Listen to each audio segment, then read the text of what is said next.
ദൈവനാമത്തിന് മഹത്വം ഉണ്ടാകട്ടെ. ഇന്നത്തെ വാക്യം ഇതാണ്. 1 പത്രോസിന്റെ ലേഖനം 1-ാം അധ്യായം 6-7 വാക്യങ്ങൾ.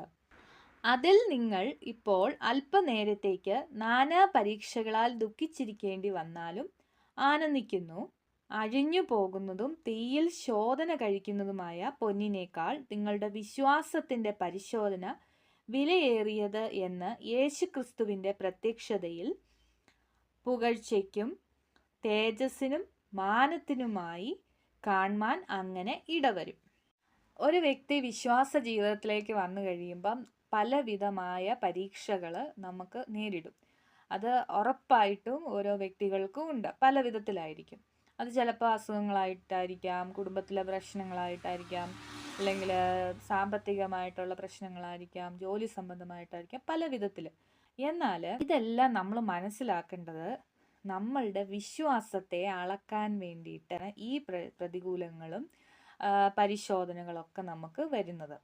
അപ്പോൾ അതിനെ നമ്മൾ എങ്ങനെ നേരിടണമെന്നാണ് ഇവിടെ പറഞ്ഞിരിക്കുന്നത്. സന്തോഷത്തോടെ നേരിടണമെന്നാണ്. നമ്മളുടെ റെസ്പോൺസ്, അല്ലെങ്കിൽ ഒരു പ്രശ്നം വരുമ്പം നമ്മൾ കർത്താവിനെ കുറ്റപ്പെടുത്തുവാണോ, കർത്താവിലാണോ ആശ്രയിക്കുന്നത്, അതോ മനുഷ്യരോട് ചെന്ന് പരാതി പറയുകയാണോ? ഇതെല്ലാം ദൈവം ഇങ്ങനെ പരിശോധിക്കാൻ വേണ്ടിയിട്ടാണ് ഇങ്ങനെ ഓരോ പ്രതികൂലങ്ങൾ ഉണ്ടാകുന്നത്.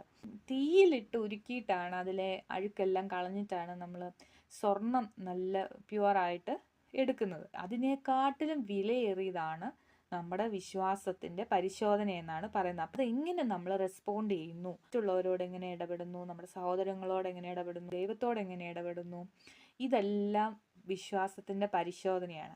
ഇതുപോലുള്ള പരീക്ഷകളുടെ റിസൾട്ട് നമുക്ക് കർത്താവിൻ്റെ പ്രത്യക്ഷതയിലാണ് നമുക്ക് ലഭിക്കുന്നത്. അതേപോലെ തന്നെ ഭൂമിയിൽ നമുക്ക് കുറേ സമ്പാദ്യവും അല്ലെങ്കിൽ ഭൂമിയെ നമ്മൾ കൂടുതൽ നേടിക്കഴിയുമ്പം ദൈവം നമ്മളെ അനുഗ്രഹിച്ചതാണെന്നും നമുക്ക് എന്തോ പ്രതിഫലം തരുന്നതാണെന്നും ഒക്കെ പറയാം. ഈ ലോകത്ത് നമ്മളെ മാനിക്കുന്നതോ ഒന്നുമല്ല. ഇതിൻ്റെയൊക്കെ റിസൾട്ട് കർത്താവ് തരുന്ന പ്രതിഫലം എന്ന് പറഞ്ഞാൽ കർത്താവിൻ്റെ പ്രത്യക്ഷതയിലും പുതിയ ആകാശവും പുതിയ ഭൂമിയിലും ഒക്കെയാണ് നമുക്ക് പ്രതിഫലങ്ങൾ തരാൻ പോകുന്നത്. പരീക്ഷകൾ എന്തും ആയിക്കോട്ടെ, ഏറ്റവും കഠിനമായിട്ടുള്ള പരീക്ഷകൾ വരുമ്പോൾ നമ്മൾ ചിന്തിക്കേണ്ടത് നമ്മൾ കൂടുതൽ ഏറ്റവും നമുക്ക് സഹിക്കാൻ പറ്റുന്ന പരീക്ഷയിൽ അധികം നമുക്ക് തരത്തില്ല. അപ്പം നമുക്ക് അത്രയും കപ്പാസിറ്റി ഉണ്ടെന്ന് നമ്മൾ ഓർത്തോണം. ഓക്കെ, നമുക്ക് ഏറ്റവും കപ്പാസിറ്റി ഉള്ളവർക്കാണ് ഏറ്റവും കൂടുതൽ പരീക്ഷ വരുന്നത്. അപ്പോൾ ഈ പരീക്ഷ വരുന്നതിന് നമുക്ക് പ്രതിഫലം തരാൻ വേണ്ടിയിട്ട് അതിൽ നമുക്ക് താങ്ക്സ് ആണ് പറയേണ്ടത്. അതൊക്കെ വലിയൊരു കൃപയാണ്. നമുക്ക് പരീക്ഷ വരുമ്പോൾ താങ്ക്സ് പറയാം. അപ്പം ഇതാണ് ഇന്നത്തെ മെസ്സേജ്. Thanks for watching.